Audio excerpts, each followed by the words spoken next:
Pampady Nehru college വിദ്യാർത്ഥികളുടെ രക്ഷിതാക്കളെ Nehru group chairman P Krishnadas ഭീഷണിപ്പെടുത്തിയതായി പരാതി. പ്രതിഷേധിച്ച വിദ്യാർത്ഥികളെ പണവും സ്വാധീനവും ഉപയോഗിച്ച് കൊല്ലുമെന്ന് കൃഷ്ണദാസ് രക്ഷിതാക്കളെ ഭീഷണിപ്പെടുത്തിയതായി വിദ്യാർത്ഥികൾ പറഞ്ഞു. ഇതിനെതിരെ മുഖ്യമന്ത്രിക്കും വിദ്യാഭ്യാസ മന്ത്രിക്കും പരാതി നൽകാൻ ഒരുങ്ങുകയാണ് ഇവർ. ജിഷ്ണു പ്രണോയുടെ മരണത്തിന് പിന്നാലെയുണ്ടായ പ്രതിഷേധ സമരങ്ങൾക്ക് നേതൃത്വം നൽകിയ പാമ്പാടി നെഹ്റു കോളേജിലെ 4 വിദ്യാർത്ഥികളുടെ രക്ഷിതാക്കളെയാണ് Nehru group chairman P Krishnadas ഭീഷണിപ്പെടുത്തിയത്. കോളേജ് തുറക്കുന്നതുമായി ബന്ധപ്പെട്ട് ചേർന്ന PTA മീറ്റിംഗിൽ ഈ വിദ്യാർത്ഥികളുടെ രക്ഷിതാക്കളെ വിളിച്ചിരുന്നില്ല. ഇതിനുശേഷം ഇവരെ പ്രത്യേകം വിളിച്ചപ്പോഴാണ് പി കൃഷ്ണദാസ് ഭീഷണി മുഴക്കിയത്.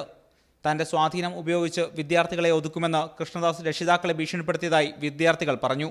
ഇപ്പോൾ നിങ്ങളുടെ മക്കളെ നിങ്ങൾക്ക് കോളേജിൽ വന്ന് കാണാൻ സാധിക്കും. ഇനി അത് വല്ല ഹോസ്പിറ്റലോ മോർച്ചറിയിലായിരിക്കും നിങ്ങൾക്ക് വന്ന് കാണേണ്ടി വരിക. എനിക്കതിനുള്ള പണവും സ്വാധീനവും ഉണ്ട്, ഞാനത് ചെയ്യുകയും ചെയ്യും എന്നാണ് കൃത്യമായിട്ട് കൃഷ്ണദാസ് പറഞ്ഞത്. ഇത് സംബന്ധിച്ച് പോലീസിൽ പരാതി നൽകാനാണ് ഇവരുടെ തീരുമാനം. മുഖ്യമന്ത്രിക്കും വിദ്യാഭ്യാസ മന്ത്രിക്കും പരാതി നൽകും. മാനേജ്മെന്റ് പ്രതികാര നടപടി തുടരുന്ന സാഹചര്യത്തിൽ തിങ്കളാഴ്ച മുതൽ പ്രക്ഷോഭം ശക്തമാക്കാനാണ് വിദ്യാർത്ഥി സംഘടനകളുടെ തീരുമാനം. വിദ്യാർത്ഥി സംഘടനകൾ സംയുക്തമായി സമരം തുടങ്ങിയേക്കുമെന്നാണ് സൂചന. അർജുൻ മട്ടന്നൂർ, മാതൃഭൂമി ന്യൂസ്, ഒറ്റപ്പാലം. ജിഷ്ണു പ്രണോയുടെ മരണത്തിന് ഉത്തരവാദികളായവർക്കെതിരെ നടപടി വേണമെന്നാവശ്യപ്പെട്ട് പാമ്പാടി നെഹ്റു കോളേജ് വിദ്യാർത്ഥികൾ അനിശ്ചിതകാല സമരം തുടങ്ങി. ഇതിനിടെ ഇടത് വിദ്യാർത്ഥി സംഘടനകൾ നെഹ്റു ഗ്രൂപ്പ് ചെയർമാൻ പി കൃഷ്ണദാസിനെ ഉപരോധിച്ചു.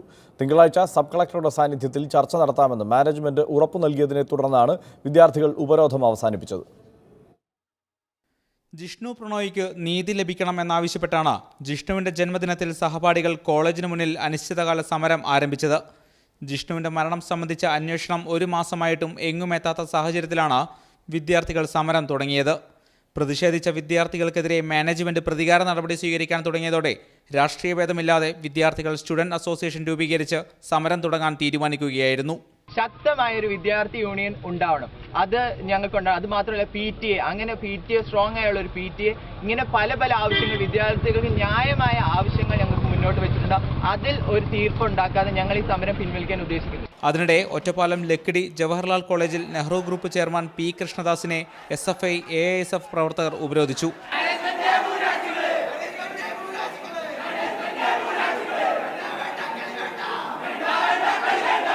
തിങ്കളാഴ്ച ഒറ്റപ്പാലത്ത് വെച്ച് സബ് കളക്ടറുടെ സാന്നിധ്യത്തിൽ വിദ്യാർത്ഥി പ്രതിനിധികളുമായി ചർച്ച നടത്താമെന്ന് മാനേജ്മെന്റ് ഉറപ്പു നൽകിയതിനെ തുടർന്നാണ് ഉപരോധം അവസാനിപ്പിച്ചത്. അടുത്ത ദിവസങ്ങളിൽ തന്നെ അടിയന്തരമായി പാമ്പാടി കോളേജിലെ വിഷയങ്ങൾ ഉൾപ്പെടെ ചർച്ച ചെയ്യാമെന്നാണ് കൃഷ്ണദാസ് ഞങ്ങൾക്ക് രേഖാമൂലം എഴുതി തന്നിരിക്കുന്ന ഉറപ്പ്.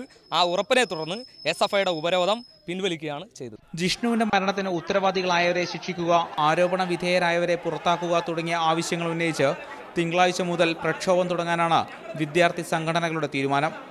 മാതൃഭൂമി ന്യൂസ്, ഒറ്റപ്പാലം. SFI സംസ്ഥാന പ്രസിഡന്റ് ശ്രീ ജെയ്ക്സി തോമസ്, ജിഷ്ണുവിന്റെ ബന്ധു ശ്രീ KP രവീന്ദ്രൻ, KSU നേതാവ് ശ്രീ രോഹിത്, നെഹ്റു കോളേജ് വിദ്യാർത്ഥി ശ്രീ അതുൽ ജോസ്, BJP മുൻ സംസ്ഥാന പ്രസിഡന്റ് ശ്രീ V മുരളീധരൻ എന്നിവരാണ് ഈ ചർച്ചയിൽ പങ്കെടുക്കുന്നത്. ചർച്ചയിലേക്ക് കടക്കും മുമ്പ് ഒരു ചെറിയ ഇടവേള.